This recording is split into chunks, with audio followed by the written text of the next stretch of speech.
to do so. And I think we called his number quite a bit today, and he showed up. A lot of guys showed up. And he had a great moment. I'm proud of him. I attest all of that to the grind that we put in. I attest that to the times where we're having conversations in the offseason. And, he's coming to Houston. Dallas is coming to Houston, spending a lot of time there, building that connection and building that rapport, just waiting for the opportunity to come, waiting for his number to be called. And he had a career day today. And not only him, obviously Saquon, but the defense, a career day. And just the way our defense responded, the way they responded off of a tough game last week, in a short week, I'm so excited for them. I'm so happy for them. Excited to just see them continue to grow and obviously us grow as a team. On that final drive down, AJ, Devontae, Lane, Kai, how'd you guys do it? I noticed that as the game went on, there was some new faces in the huddle, but it didn't matter. Being able to persevere and like I said, games like that when it's gritty and you have to overcome some things that are in front of you. You lean on the preparation. And we had moments from last week's game that we learned from very directly, situationally, how we approached it, how we played it. And there's some moments that we definitely want back. But even for a guy like Paris Campbell to step in, and I think he had 3 catches or so, time spent in the offseason, not knowing when your number is going to be called. Obviously had a moment where is he going to make the roster or not, then look at him. Look at him showing up. So tons of love and respect for him and how he showed up. Even just Jahan, how he showed up when his number was called. And obviously Smitty, prayers out to him. I don't know anything, but I know it's a special game for him, and I'm happy as a team. We found a way to win in his home state. And so hopefully that's something that he could, hear these words and be proud of. On that, what you see on the big pass to Dallas that he ran down? Yeah, and we had a great setup there, great call, and he just made a great play. Obviously getting the ball to the guy that I needed to in that situation, and he did the rest. He told me if he had my speed, he would have scored, but we A couple guys mentioned that it was a pre-snap check. I guess, what did you see before the snap, and also how hard was it to make checks, and how loud was it? It's operation. It's operation. You never want to get too high, get too low in those moments. You're going to have things that happen in the game.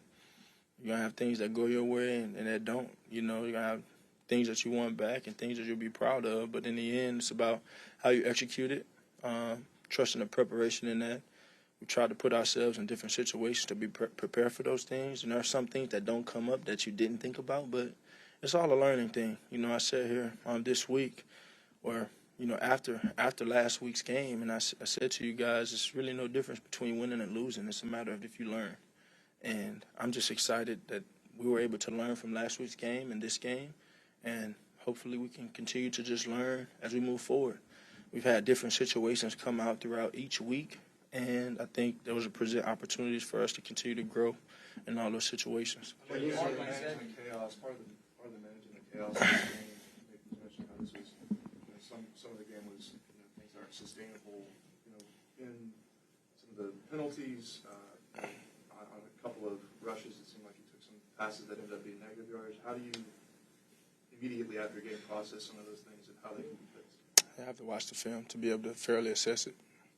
On Wednesday, you said you want to be in those situations. When there's 2 minutes left. You asked me that question. You did. What's that? I said you asked me that question. So, with 2 minutes left, when you take the field, what are you thinking in that moment? Make it happen. And that's a team effort. It's a team effort. That's full trust in everybody, on everybody's part. And I'm just proud that we learned from the situation last week. I was pleased with the communication, and that's been a process, as I've said. But everybody stepped up today. And we responded to adversity. We communicated well, and there was never a doubt.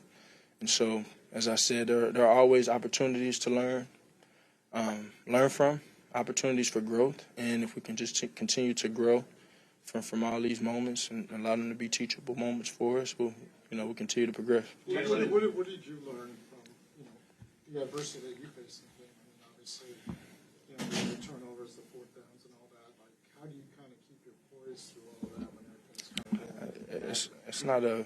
I mean, it's no secret to it. It's no. Just keep the main thing the main thing. It's a lot of all the things that I often say. Just keep pressing forward and trusting in the prep and trusting in the guys around you. It was a team effort tonight. I know that those crucial moments, it'll be all eyes on one individual, but one individual didn't make this happen today. And the way our defense played, the way we showed up at the end, I mean, that offense was rolling for 2 weeks, putting up a lot of points, a lot of yards, a lot of efficiency. And, after a tough week last week, our defense played a hell of a game. And that's something to be proud of. I wanted to ask about just your mental aspect. What do you self-talk when you tell yourself, even going back from in college days, the things that you endured, and then even today, like you mentioned, the interception, the fumble early in the game. What do you do to kind of keep yourself uplifted in those moments? Yeah, I don't think it's anything necessarily to get down on. It's just an opportunity to grow from. I've had a lot of teachable moments throughout my career, and I'm fortunate for that.